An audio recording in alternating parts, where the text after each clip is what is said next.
my name is Amanda Ayers, and this is my Visions and Goals project assignment. So the first question is asking me to name 2 or 3 key learnings over the course that I have learned that have informed and challenged and my beliefs for teaching.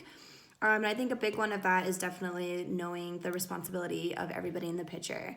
So the school district, the parents, the students, the teachers, kind of everybody just coming together and all understanding their part in education for their children.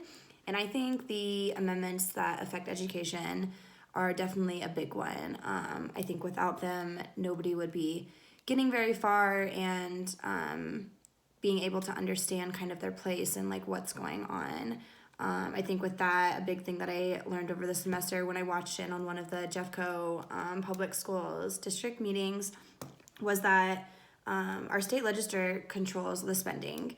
And right now, a lot of schools aren't getting the money that they need to keep up with the learning going on around them. That with technology advancing, curriculum and what thing processing forward. So that's a big thing I learned. And testing. Right now, testing is holding all these systems accountable for student learning and student outcomes. And, that's a big bummer that some schools aren't getting it because without that, they can't catch up with everybody and stay at the same learning outcome as the rest of the children. So that's a big bummer. That also goes with big trends going on today in education. I think that is incredibly important, and keeping up with it and kind of, day-to-day basis, it changes and you need to know everything that's going on. I remember reading an article about a disaster that happened in Texas and how it was affecting everybody's education because no one could go to school because the school was diminished during this horrible disaster. And a teacher literally took everything that everybody went to, connected it with his kids because all of them could relate to the topic, and he brought it in and made it a big lesson for everybody. And he made people learn from their experiences and what real life was going on and what they were actually learning, and brought it into the school once everything was put back together and they could join back to school. So that's incredibly important, I think, is to take what is actually going on in your students' lives and bringing it, and so that way they can reciprocate on it and learn from it and just kind of see different angles of it as well. I think that also goes with cannabis being legal now in certain schools. Right now, I know a lot of schools are struggling with whether or not they should be a drug-free community or not.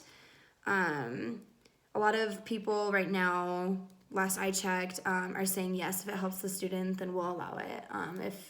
If they are prescribed it, then so be it. Question number 2 and 3 are a little bit similar. They're asking, based on my current understandings and skills of what I understand about the expectations for students, what is the area of professional strength and why? And I think a big one for me for this one would definitely have to be establishing student-centered learning culture. All students should be learning at high levels and getting the same degree of teaching. I think that's incredibly important. They shouldn't be, just because they're in a lower community system, they shouldn't be taught at lower performing levels. They should all be given the same opportunity to teach, and whether if I do get a position in one of those schools, I want to make sure that, I'm seeing all my students as the same learners. They all are getting the same. They shouldn't not get things because of where they are and because of the community that they're growing up with. If anything else, I think they probably need a bigger push than all. So that's incredibly important to me. And I think another one would definitely have to be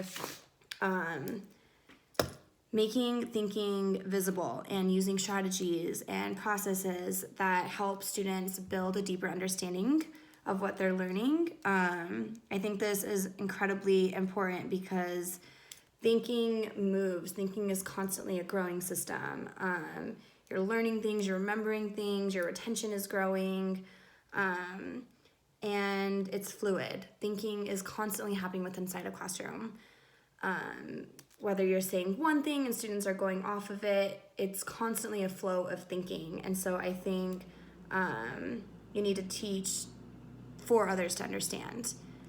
Your teaching should accommodate your students, of course, but their thinking. You constantly need to be pushing their thinking and where their thinking is going, and that's kind of, I think, what I would value most and what I would try and promote most. I think once you have all that down, you can force students to think more, and I think that alone will just make them a better student. So I definitely want to do that. And then I think my last question is, what are 2 goals you have for developing your skills and habits of mind to make the most of your Fuser coursework in teaching and learning, and what are some practical steps you might take to develop such skills and habits of mind? Oh man, that's a big one. My goals I want when I'm teaching, definitely know my students.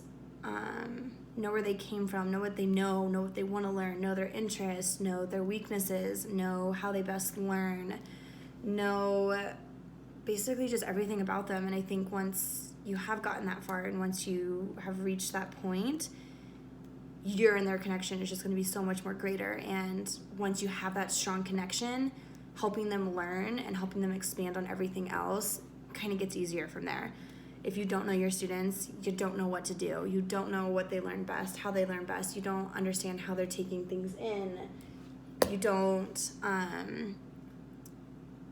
really know how to teach them the best to their ability, and that's highly important. So I definitely want to know my students in every way possible that I possibly can, and I want to bring everything in. I want us to become a whole, become a class together, so that's really important.